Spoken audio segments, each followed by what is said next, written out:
Olá pessoal, eu sou o professor Luciano, do componente de língua portuguesa, e hoje nós vamos falar sobre o verbo discendir, tá certo? Então vamos lá. Bom, os verbos discendir, né, verbos declarativos ou que dão sentido de dizer, né, são geralmente usados após declarações e citações. Os mais usuais são os verbos neutros, como dizer, afirmar e declarar. Tá? Vamos ver aqui um exemplo. É possível gerar desenvolvimento sem prejudicar o meio ambiente, disse a coordenadora. Então, os verbos discendir são aqueles que nos referenciam a questão de dizer, né, que nos dão a ideia de dizer, tá bom? Então, geralmente ele vai ter essa característica, disse, né, afirma, declara, tá? Dentro dessa lógica discursiva aí, tá bom? Os verbos discendir são aqueles que utilizamos no discurso direto para indicar o início da fala de um personagem ou o modo como o interlocutor expressa-se, tá certo? Então, lembra que o discurso direto é aquele marcado pelo travessão, tá? Sempre que tem a fala ali diretamente do personagem, tá bom? E, geralmente, os verbos vão estar presentes dentro dessa estrutura textual, tá? Então, vamos lá. Veja aqui alguns exemplos desse verbo. Nós temos aqui o verbo dizer, com sentido de afirmar, declarar, tá? O verbo responder, como retrucar, replicar. Então, esses verbos aí elencados fazem parte desse grupo de verbos conhecido como discendir, de dizer, tá certo? Então, o discendir ou de dizer são aqueles usados para introduzir um diálogo, uma entrevista jornalística, bem presente dentro desse gênero textual do jornalismo ali, tá? Das entrevistas. Por exemplo, afirmar, falar, gritar, declarar, tá bom? E deve-se saber qual o contexto da fala, pois cada verbo carrega um comportamento ou características do personagem ou entrevistado. Então, assim, para você compreender dentro ali daquela fala, daquele discurso, você tem que entender o que? A semântica, o significado que eles podem trazer. Geralmente, o interlocutor, né, aquele que fala, tem uma intenção ao utilizar esse verbo. Às vezes ele quer apenas mostrar a fala, às vezes ele quer que você siga o pensamento dele, às vezes, né, ele quer que você seja ali levado, né, por aquele pensamento. Tá? Então você tem que entender, prestar bem atenção. E vai depender também do foco que o autor quer dar para o seu texto. Tá? Então vamos ver aqui os discendir modalizadores, que são esses que trazem essa intenção ali dentro do texto. Um dos elementos linguísticos que podem assumir discursivamente a função de modalizadores são os verbos, né? De maneira especial, os verbos discendir. Eles exercem essa função em concomitância com a polifonia de locutores. Travaglia, né, ele diz o quê? Que os verbos discendir podem exercer 3 funções em um texto. Então, assim, lembram que nós falamos já sobre polifonia, né? Se você não lembra, volta lá na plataforma Eduque e veja essa aula, tá? Polifonia são aquelas várias vozes que o texto tem. Geralmente tem um narrador, né? E dentro daquele texto existe outros elementos, outras pessoas falando também, tá? Então aí ele traz Travaglia traz 3 funções aí dentro desse texto. Né? A primeira é a de introduzir falas, permitindo que se descrevam entonações, tons, altura de voz e etc. Da fala de quem não podem ser reproduzidos na língua escrita. Como exemplos desse primeiro tipo de verbo, ele cita sussurrar, né, sibilar, gritar, pedir num gemido, chamar desesperado, né? Então, são essas características dentro desse primeiro, tá? O segundo tipo de verbo discendir, de acordo com Travaglia, é aquele que serve para dizer o tipo de fala que se produz. A exemplo de perguntar, responder, né? Que tipo de fala é essa daí, tá? E o terceiro tipo, cuja função é instituir perspectivas em que se deve tomar a fala. São exemplos desses verbos segredar, instilar, acalmar. Então, cada um tem ali um grupo característico dentro aí desses discursos. Tá? Cada um pertence a um grupinho ali, tá bom? Ora, uma vez que estabelecem perspectivas, esses verbos do terceiro tipo imprimem um ponto de vista do locutor perante o dito. Então, aqui nós já vamos ter o quê? O ponto de vista de quem está falando, tá? Ou mais especificamente, permitem que um locutor, ao trazer o discurso de um outro locutor, imprima como aquele discurso deva ser lido. Tá? É aí que a gente tem que estar atento, porque quem está escrevendo está imprimindo ali a sua perspectiva sobre aquele assunto, a sua opinião, né? E você tem que ficar atento para entender se quem é dos dois ali que está certo dentro do discurso, tá bom? Por exemplo, né? Ciro, por sua vez, acusou Serra de não ter apoiado o Plano Real. O senador retrucou que defendera tanto o Real que se tornara o candidato do principal responsável pelo plano, o presidente Fernando Henrique Cardoso.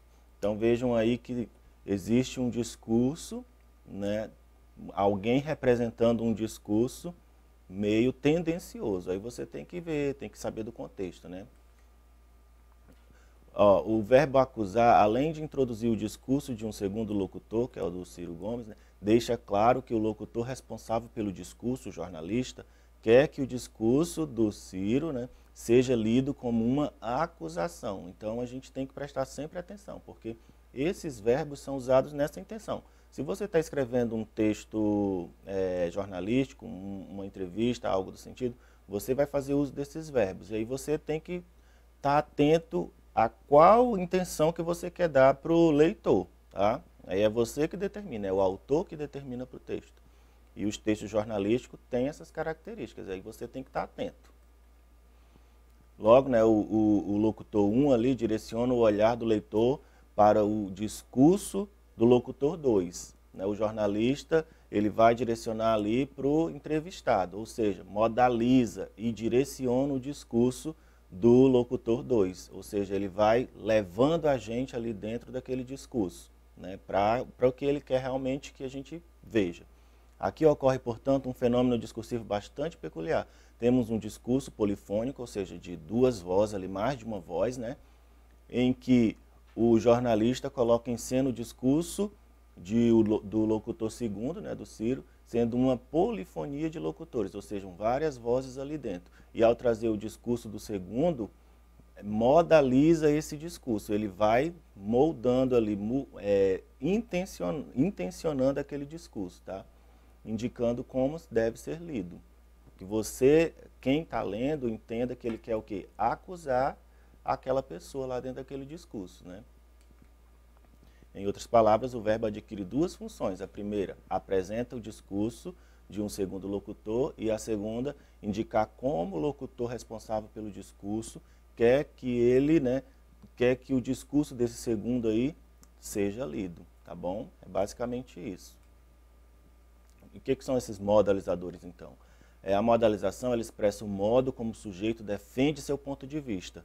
São raros os textos sem modalização, já que até mesmo aqueles que se pretendem objetivos, como os que se enquadram ao gênero notícia, podem apresentar modalizadores que denunciam a percepção particular do jornalista ou de alguém relacionado ao fato noticiado, já que as citações não são raras nesse gênero. Então, esses modalizadores são aqueles discursos, né, aqueles verbos usados para fazer a gente meio que entrar na conversa da pessoa que está escrevendo. Tá? É basicamente isso aí. A manifestação linguística das modalidades, né, como que isso acontece? Em um texto percebemos a presença dos modalizadores pelos elementos linguísticos que o expressam. Esses funcionam como indicadores de intenções, sentimentos, atitudes do locutor com relação ao seu discurso. Eles revelam o grau de engajamento do enunciador em relação ao conteúdo proposicional veiculado. De acordo com os modalizadores de que um autor se utiliza, ele muda o sentido do seu texto. Mesmo que ele não concorde ou não creia totalmente no que diz, ele pode tornar seu discurso diferente e convincente, né? Então, assim, ele utiliza esses recursos para realmente expressar uma opinião, mesmo que aquela opinião não seja dele. E ele faz isso de uma forma que você que está lendo consegue entender aquela opinião e muitas vezes você aceita ela. Por isso que temos que estar sempre atentos, né? Esses modalizadores podem ser advérbios, né? Pode ser predicados cristalizados, né? Como é certo, é preciso, é necessário, tá bom?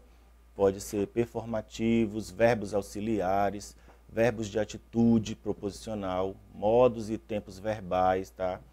Então, assim, são vários elementos aí que podem ser utilizados para nos dar essa ideia ali da opinião de quem está escrevendo, tá bom? Então, nós temos aqui uma classificação dos verbos de sendir. Tem os não modalizadores, ou de primeiro grupo, que é o dizer, falar, perguntar, responder, concluir dentro de um texto. Às vezes vem ali no texto narrativo, né, uma história, por exemplo, né, uma lenda, alguma coisa assim, que tem uma fala. Esses verbos estão lá, só para marcar a fala de quem está, né, dentro do discurso. E tem os modalizadores, ou do segundo grupo, né, que é acusar, protestar, afirmar, declarar. Esses aí já são um pouco perigosos, porque eles vão tratar de opiniões dentro do texto. E aí você, leitor, tem que estar atento, né, para ter a sua própria opinião sobre o assunto, porque senão você é levado pelo texto, né, às vezes um texto é bem tendencioso, então por isso que devemos sempre ter ali os conhecimentos do assunto na hora que você está lendo ou produzindo alguma coisa. Os verbos de sendir de primeiro grupo, não modalizadores, são aqueles que por natureza apresentam um discurso, né, de um segundo locutor, sem deixar marcas ou avaliação daquele locutor. Eu falei, né, uma narrativa, por exemplo, uma peça teatral, né, só vai lá marcar a fala dele. Não quer que você entre na opinião do leitor ali, do locutor, tá bom? Já o segundo é diferente, eles já têm essa malícia aí, essa função de realmente intencionar aquela ideia dos locutores ali, ou seja a favor ou seja contra, né? Ou então algo meio neutro também pode acontecer, tá? Vamos aqui para o nosso exercitando. Avião da Malásia Airlines com 298 pessoas a bordo cai na Ucrânia. Assessor de ministério ucraniano disse que a aeronave teria sido abatida. Região da queda está sob controle de milicianos separatistas pró-Rússia. Um Boeing 777 da Malásia Airlines com 298 pessoas a bordo caiu na Ucrânia, perto da fronteira com a Rússia, nesta quinta-feira. A informação inicial era de que seriam 295, mas a companhia atualizou o número. A agência russa Interfax afirmou que o avião teria sido derrubado quando estava a 10 mil metros de altitude. A Malásia Airlines informou que perdeu contato com o voo MH17 às 14h15, né, a cerca de 50 quilômetros da fronteira entre Ucrânia e Rússia. O avião havia decolado de Amsterdã, na Holanda, às 12h15 locais e deveria chegar a Kuala Lumpur, na Malásia, às 6h10 desta sexta-feira, também no horário local. A aeronave voava normalmente, sem registro de problemas, até desaparecer do radar, segundo Dmytro Babeichuk, chefe do órgão regulador do espaço aéreo ucraniano. A Associação Internacional de Transporte Aéreo informou que o avião voava em uma área livre de restrições. Após a queda do avião, todo o espaço aéreo do leste da Ucrânia foi fechado. Tá bom? Então, os verbos de sendir têm a principal função indicar o interlocutor que está com a palavra. Acerca do emprego visto no último parágrafo do texto, pode-se afirmar que o verbo de sendir ou elocução utilizado indica o quê? Vamos ver? Um sentido geral associado ao ato comunicativo, tá certo? Então, pessoal, é isso, tá? Não deixem de acessar a plataforma Eduque e até mais.